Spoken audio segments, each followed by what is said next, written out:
Greetings, my fellow YouTubians. Welcome back to my Steven Soderbergh series. Over the course of the next few weeks, I'm going to be posting a new video every week on a couple of Steven Soderbergh films, and I hope you all follow along. If anybody wants to join in with their own Soderbergh reviews as I keep going with them, please do. I have it on good authority that a couple of my fellow YouTubians are going to be posting responses to this video, and I'm looking forward to seeing that, and I hope you do as well. They'll be attached below once they're created. This week I'm talking about two of my most favorite, if not my all-time favorite Soderbergh films, which came out one right after the other. Out of Sight, which was released in 1998, and The Limey, which was released in 1999. Out of Sight is adapted from a novel by Elmore Leonard, who did the novels Get Shorty, which was turned into a movie starring John Travolta and Gene Hackman, and Rum Punch, which was turned into Jackie Brown by Quentin Tarantino and starred Pam Grier and Samuel L. Jackson. Out of Sight is about a multiple bank robber who is played by George Clooney. The character's name is Jack Foley. He attempts to escape from prison, but he's almost stopped by a federal marshal, Karen Cisco, who's played by Jennifer Lopez. And during the course of the escape, he and his partner Ving Rhames overpower her and stick her in the back of the car, in the trunk of the car, and make their getaway. During which time, Clooney and Jennifer Lopez have a little chat and get to know each other a little bit, and they kind of hit it off. So when it comes time for them to change vehicles and complete their escape, Clooney wants to continue bringing her along, and Ving Rhames is like, no, don't do that. She's a cop. She's going to do everything she can to bust us. But Clooney doesn't want to let her go because he, just wants to, spend more time with her, and Jennifer Lopez kind of wants to as well, although she wouldn't admit it at first. She spends the rest of the movie basically trying to track him down. Whether or not she's interested in arresting him or going to bed with him, that's, sort of another matter, a question that's left open for a little while. Now, aside from the three of them, there's a really, really terrific supporting cast of characters. Don Cheadle, Albert Brooks, Steve Zahn, Catherine Keener, Louis Guzman, just a ton of really, really great people. And the screenplay was adapted by Scott Frank, who went on to do the script for Minority Report, which is the Tom Cruise, Steven Spielberg film. The thing that I really love about this movie, aside from the fact that it's just, very well written and acted, is its style. The directorial style of Soderbergh. Actually, there was a contest run by a guy named Art Chataway87 a while back here on YouTube, and he asked for what are your favorite well-directed movies, and I had to mention this one in The Limey because I just love the style of this so much. There's a back and forth structure, the jumping back and forth in time. I always really like that a lot. But there's a standout sequence in this movie in which there are actual flash forwards, which is really great. At one point, Clooney figures out where Jennifer Lopez is staying, what hotel she's at. And so he drops in while she's in the bar, and they sit down and have a chat.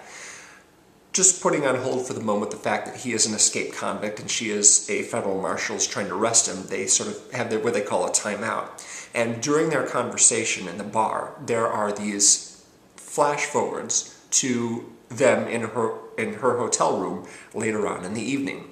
The music in this is really good. The way that it's shot and cut is just really, really smooth and pleasant. And it's just one of those scenes that just kind of stick out in my mind as being like one of the all-time great individual scenes in any film. I've got this sort of little list of favorite scenes in films, just standalone favorite scenes, and that's one of them. Yeah, just a terrific movie. Oh, and Samuel L. Jackson has a cameo in it, which is really great. Oh, and I should say that if you've seen Jackie Brown, there's at least one character that is in both of those two stories. And so Soderbergh hired the same actor from Jackie Brown to play the character in Out of Sight, which was really a lot of fun. We went to see it in the theater. Of course, all my friends and I had seen Jackie Brown in the theater. And when they mentioned the guy's name, and then he pops up, and it's the same actor, we're just like, yeah, it's so great. I'm not going to spoil it for you if you don't know who it is. You probably do already, but if you don't, I won't mention that. But it's really a lot of fun. Great fun. Terrific movie. Probably my favorite Soderbergh film. But coming in a close second, of course, is The Limey. The Limey is an original script by Dobbs, and it concerns an ex-convict by the name of Wilson. Wilson's played by Terrence Stamp, and he is a British fellow who, upon his release, flies over to the United States to Los Angeles because he has been informed that his daughter has died in a roadside accident in LA, and he is suspicious that there was more to it than that there was foul play involved. His daughter is actually played by Melissa George, who is an Australian actress who has gone on to do a number of other things. You know, the funny thing is that she doesn't have any dialogue in this movie. She has dialogue, but you never hear any of it. You never ever hear her voice. And I thought that at first this was because maybe Soderbergh didn't want us to hear her try and attempt an English accent, because she's supposed to be English in this movie. She's actually Australian, although she plays American characters frequently. If you've seen the horror movie Triangle, she's the lead in that, and she was also in the movie Turistas, although she used her Australian accent in that movie, but you never hear a word from her. Any image that you see of her is basically a flashback, but there's no sound in it at all.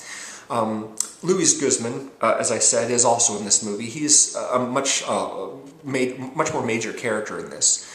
He was friends with Jenny, the daughter, when she was, working as an actress in LA, and so Wilson finds him once he arrives in Los Angeles, and the two of them work together to try and figure out what happened to her. And this involves a record company producer who's played by Peter Fonda.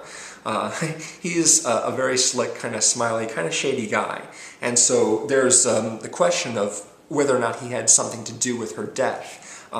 She apparently took a wrong turn on a curvy road in LA. There's a lot of mountains in Los Angeles and a lot of sort of dangerous roadways, and that's supposedly what happened to her. At about 2 in the morning she crashed, but Wilson doesn't think that that's the case, and so he's going to do whatever he can to find out what happened to her. He also hooks up with an actress who's played by Lesley and Warren. If you're not familiar with her, she was in Clue, the ensemble comedy Clue with Martin Mull and Christopher Lloyd and Madeline Kahn. That was the first movie I saw her in, and she's, a bit older in this one. She plays a woman who's had kind of a long career and a few lead roles, but also supplements her income as a voice coach. And this is how she met the daughter that she was trying to help her Americanize her accent. So the three of them, they're sort of, hanging out together for a while, trying to figure out what's going on and what happened with Jenny. And Wilson, of course, being the ex-convict that he is, has all sorts of tricks up his sleeve about getting information and sort of, encroaching on people's territory when he wants to find out more than they're talking about. He and Louis Guzman actually crash a party that's thrown by Peter Fonda, and this leads to some pretty tense stuff at one point. The movie is pretty comic in a lot of areas, but it isn't really a comedy. It's more of a drama with some thriller aspects. But the style of this movie is very, very radical, as far as I can tell. I'm not really sure whether this is true or not, but the entire movie could be seen as one big long flashback, which you get sort of disjointed parts here and there. The movie opens with him arriving in Los Angeles, so I figure it's going to be a linear story, but almost right away, before there's even one line of dialogue, he's flashing back to visiting his hotel room, and he's flashing to being on a plane, and he's thinking about his daughter when she was a little girl, and, back and forth like this, and there's a whole lot of jumping around in time. The movie reminds me of a French film called Last Year at Marienbad, in which there's a great deal of discontinuous editing, and just the timeline is all jumbled up, and you really have to work hard to figure out what's going on. Now, when I saw this movie in the theater, I really didn't feel like I was lost at any point, and I've rewatched this movie many, many, many times. In fact, in both of these movies I didn't bother re-screening for this video because I've seen them both so many times, but the Limey especially, just because I enjoy studying it. I enjoy just watching the way that it unfolds, and there are segments which unfold basically in a straightforward way, where, the scene progresses in a linear way, all the shots are orderly and what have you, but for the most part, there's a lot of jumping back and forth in time. You have conversations between the same two characters taking place in different locations, jumping back and forth between scenes just sort of erratically.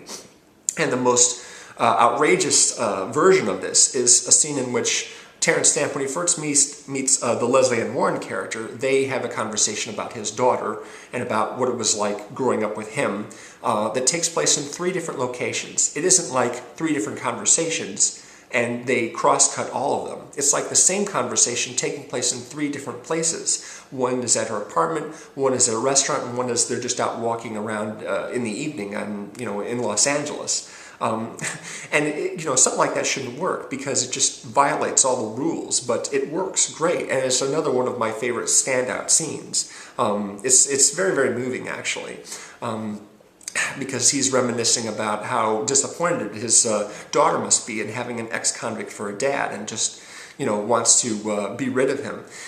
There's a line that he has about his last stretch in prison, where she tells him that she wasn't going to be around when he got out, and as it turns out, she wasn't, because she died. I should mention one other actor in this movie, and that's Nicky Katt. I can't remember the first movie that I saw Nicky Katt in. I remember seeing him in Boston Public, which is an American TV series. He was a teacher on that show. But he plays some of the funniest characters. He has small little roles in movies like Sin City, and sometimes he has major roles, but he's just one of the funniest guys ever. And he plays kind of a thug who Peter Fonda's head of security hires to track down a Wilson and get rid of him. And he kind of messes that up, but he's got a whole bunch of improv scenes which are really, really great. So yeah, both of these movies are fantastic. Both of them are excellent. I couldn't recommend either of them more highly. And they didn't get the critical acclaim that some of his later films got. But they're both wonderful, and very, very pleased by both of them.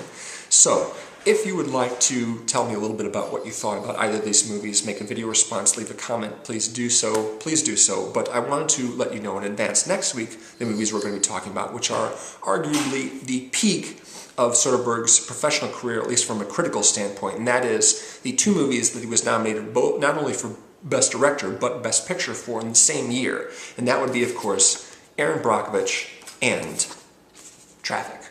So, thanks very much for watching. See you next week, and please do contribute to the conversation if you like. That concludes part 3 of my Soderbergh series. Thanks very much for watching.